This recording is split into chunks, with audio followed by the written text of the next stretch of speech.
Hello, you violent-loving fiends. After 7 years, The Boys has finally come to an end. And much like Homelander's end, it was quite pathetic. Now, I'm not going to spend a ton of time detailing every horrible creative decision that was made. That would take way too long. But I have been pondering the question, why can't TV shows give a satisfying finale? I'm not even talking about a great finale or an all-time finale. I'm just talking about a satisfying finale. I would argue that in this day and age, TV has never had a greater opportunity to succeed. There are bigger budgets, better actors, and more channels than ever. The premises are much more creative than in past decades. There are not as much restriction as to what you can and can't show. The first seasons always start out strong and gain a huge following, and then by the final season, it feels like a different show because the quality has dipped so much. Netflix is the poster child for this. Stranger Things, Squid Game, The Umbrella Academy, The Witcher, House of Cards, all started off strong, and by the end were terrible. Hulu's original The Handmaid's Tale, Disney Plus's The Mandalorian, and Paramount Plus's Halo were all equally terrible in their final season. Although I could argue that Halo was terrible start to finish, but that's another video. And I can't forget about the king of horrible finales, the show that has sat atop the throne for 7 years now, Game of Thrones. All of these shows are some of the most expensive shows ever produced by those streaming services, and all of these shows fell flat on their face. But why? Why does this keep happening? And is there any way to fix it? I think one of the first problems that started all of this was TV shows went from being episodic to being really long 8 to 10 hour movies. Now, this makes sense because of streaming and binging.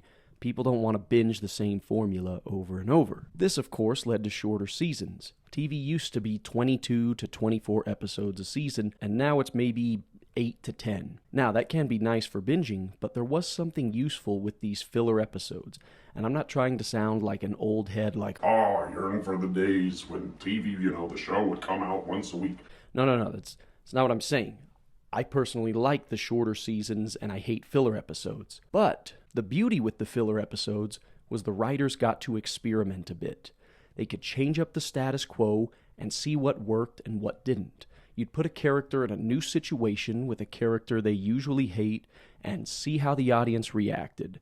By the time the finale came, all of this was fine-tuned. Now, I don't think we need 24 episodes with 12 episodes of filler, but can we go back to maybe 13? Netflix shows used to be 13 episodes each. Daredevil, Altered Carbon, BoJack Horseman, and The Punisher were all 12 to 13 episode seasons.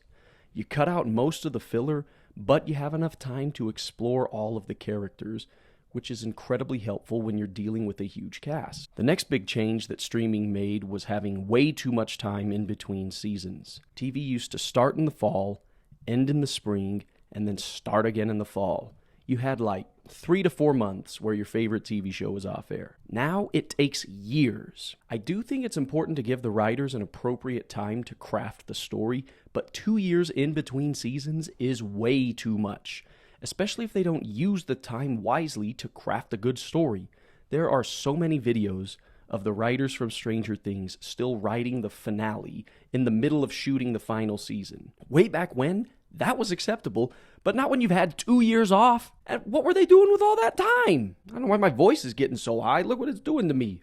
I'm triggered. With all the time passing in between seasons, I feel like you can outlive your cultural moment. Take Rick and Morty, for example. That show started in 2013, during Obama's second term.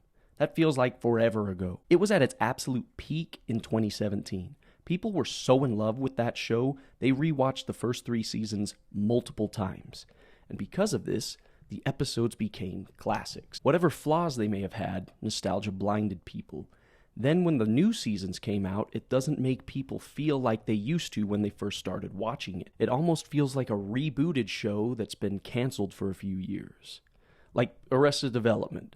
There's a huge difference between seasons 3 and season 4 because so much time has passed. And I would argue Rick and Morty and these other shows feel the same. Another problem most of these shows face is giving their main characters too much plot armor. You're always going to have power scaling issues with a long-running TV show, but you've got to avoid giving your characters plot armor because the writers aren't clever enough to get the character out of the situation they've written them into, or they are too chicken to kill off the character. Look at Stranger Things. Max should have definitely been killed off. Vecna was an unstoppable force when it came to destroying nameless soldiers, but he can't kill a few kids? Look at The Boys. In Season 1, they have to blow up a building from miles away just to distract Homelander to get away. But then later, Huey can just be in the vents right above Homelander and escape without a scratch. Above all, you must finish everything you promised to the audience. Since Season 1, The Boys had flirted with Homelander losing it and destroying the world. The audience has every right to be upset with the finale because you promised that this was going to happen and you didn't follow through. If you want to watch a show that finishes everything they set up, watch Breaking Bad. Breaking Bad is the greatest TV show ever made. Although be warned, once you watch it, all other shows will suck by comparison. Sometimes great shows die off because they go much longer than was originally anticipated. Stranger Things was supposed to be a miniseries, but after its massive success, Netflix renewed it for a second season. The writers didn't have a second season planned. They were going to make it an anthology where each season would deal with a new set of characters in a new time period dealing with a new mystery. Netflix told them no, because there was safety in bringing back all of the beloved characters. Squid Game is another that was supposed to be a miniseries, but because of its massive success, Netflix had to milk it for every last drop. But I think the reason these shows keep failing is because of spin-offs. The creators are so excited about this shiny new project that they forget to wrap up their old project. It could be hubris that makes them think that they can put out anything and it will be amazing, or it could be fatigue from the years they've spent on the same show. Stranger Things couldn't even wait 3 months before they popped out Tales from 1985. The Boys started Gen V in the middle of their own show and is now promoting Vought Rising. The Mandalorian couldn't even wrap up before they had to churn out the Book of Boba Fett. Game of Thrones spun off to become House of the Dragon and Knight of the Seven Kingdoms. Now, I'm all for making spin-offs of your popular shows.